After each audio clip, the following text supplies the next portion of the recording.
It's so lonely when out the field of that ride. So let's go back by looking forward to the 28th of November, Klitschko against Tyson Fury, Gareth A. Davis. So just set this up for us. We've heard all this Klitschko side of things. We're going to hear from Tyson now when you talk to him. Where? When did this happen? Well, I went to a very windswept Ormskirk where 3 caravans were in a field beside a converted barn. A very quiet, sedate place where Tyson Fury, his cousin Hughie, another heavyweight, Tyson's father, John, and his trainer, Peter Fury, his uncle, were all living in 3 caravans. Tyson is so tall, he could barely stand up in the caravan, so we sat down in the caravan to chat. And he, at that time, had been preparing a healthy lunch. The Tyson Fury of old would not be eating that at all. I'd be going down to the chip shop for fish chips, peas and gravy, unfortunately.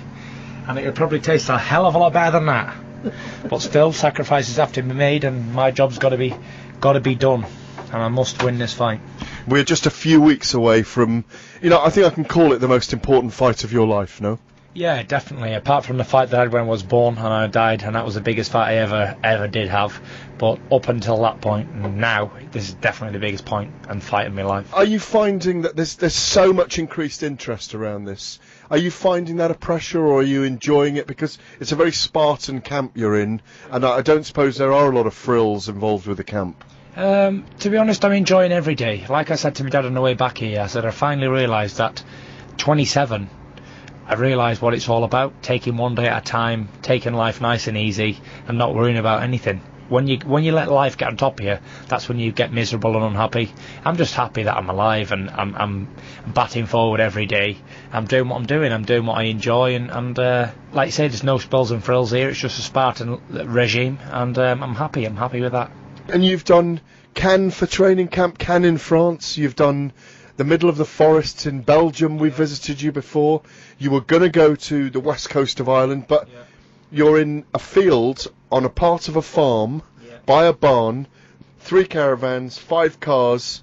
It couldn't get more kind of basic than this, could it? It doesn't come much more basic than this, I don't know any other world title challengers who'd be basing their camp in a field, basically, in some caravans. Because weren't you offered, Tyson, almost like a £250,000 sponsorship camp in an exclusive resort in Ireland? Yes, we were, and we were very thankful for that offer. But it just came to the point where it meant travelling and back and forward for the press conferences and all that sort of stuff, and it made more sense to do it all here as it's now on Sky Box Office. So it was more sense for us to stay put where we was, but we wanted to move because the location when we had in Bolton, too many people come knocking on the door every day, and they want to do all sorts of stuff, and we just need to get away from that. When you're on a cardio or a physical session in the morning, you're back to the camp. You're back to the gym again for pad work in the afternoon and on the bag, and then you're back in the evening for sparring. You've got 8 sparring partners you're bussing down from Bolton. Is it a bit like Groundhog Day the whole time, and it's a tunnel till the end of this process? Definitely. It seems like everything's the same every day. I know what's going to happen, and we're going to get up in the morning, have breakfast at 8 o'clock, then we go down the gym at 10 o'clock, we do strength conditioning with that guy at the beginning, we come back for a couple of hours, lunch at 12, 1 o'clock, then we're back in the gym for half 3, it'll be pad work and technique sort of stuff, and then 8 o'clock we do half 7, we're down the gym, 8 for sparring for 8 o'clock. And that's the same thing 5 days a week, and on Saturday mornings we go for an 8-mile run up in Windermere Lakes, up the mountains, and then that's the week finished. And then I have Saturday afternoon with the wife and kids, Sunday afternoon I'm back here for Sunday evening. They're ready to go on Monday morning again. But I've only got 5.5 weeks more of that, and I've put 7 years as a professional into this game so far, so another 5 weeks isn't going to kill me. Vladimir Klitschko, we know that he's been a champion a long time. You've been face to face with him a couple of times now. Yeah. We had a smashing press conference in Germany. The German media enjoyed you. They're expectant of you kind of producing maybe some fireworks or entertainment in fight week. Did you get anything from Vladimir when you were over there? I know you don't necessarily play psychological games, you just play yourself, but did you get any sense from him about the way he's feeling about this? To be honest, I believe Vladimir's quite nervous about this fight. it's a big uphill task for him. He's getting on a bit. I'm his tallest opponent he's ever faced. I'm young, fresh, ambitious, and I'm a really dangerous opponent for the guy. So if he isn't bothered, then it's a big problem for him. And I believe that the corner that he's got, this new trainer Jonathan Banks, will probably give him the wrong instructions, because he's a 10th rate Emmanuel Stewart, and there's nothing like the real thing, is there? You know, so you just got to wonder what he's going to be told in the corner when he goes back and he can't land his shots, or he's getting caught more than he's been caught. Because I believe I'll hit Vladimir more times in this fight than he's ever been hit before. Purely for the fact of my size and athleticism and the speed. I won't find him hard to hit like everybody else does.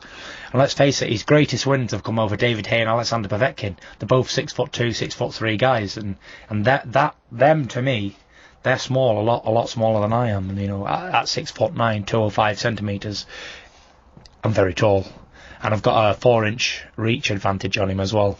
So, you know, it's a lot of other things swing in my favour. But one thing he does have that he weighs me out in a lot is experience. He's had 60-odd professional fights compared to my 24. So it's that's the equaliser, I'd say. You said from the age of 9, 18 years ago, you declared to your family that you were going to be heavyweight champion of the world. Obviously, your father was a pro boxer, so you had that in the family. When you look back to the age of 9, do you see now that this is a journey that you'd promised yourself and your family that you would be on, and you're kind of you're about to get your first opportunity to complete that mission that you said you would do? Definitely, this is the final hurdle along a long racetrack. You know, I've finally made it to where I want to be, and I've been given the opportunity that I didn't believe I would get, because I always said for a long time that Vladimir wouldn't fight me. He'd opt to vacate the title or avoid me and fight somebody else. But he hasn't. He's proved me wrong. And just for that, the man deserves respect and credit. Because, like I said before, he's fighting a young man in the prime of his life. And he deserves a lot of respect for that. But yeah, this has been a long time coming. Like you say, 18 years ago, I said what I said. I'll be the heavyweight champ of the world. And so far, so good. I've only got one more step. And there's only one man with a pair of boxing gloves on standing in my way of fulfilling my destiny. Am I about to let it slip? Or am I going to grab it with both hands and seize the moment? We will find out. Tyson Fury with Gareth A. Davis. You've got... We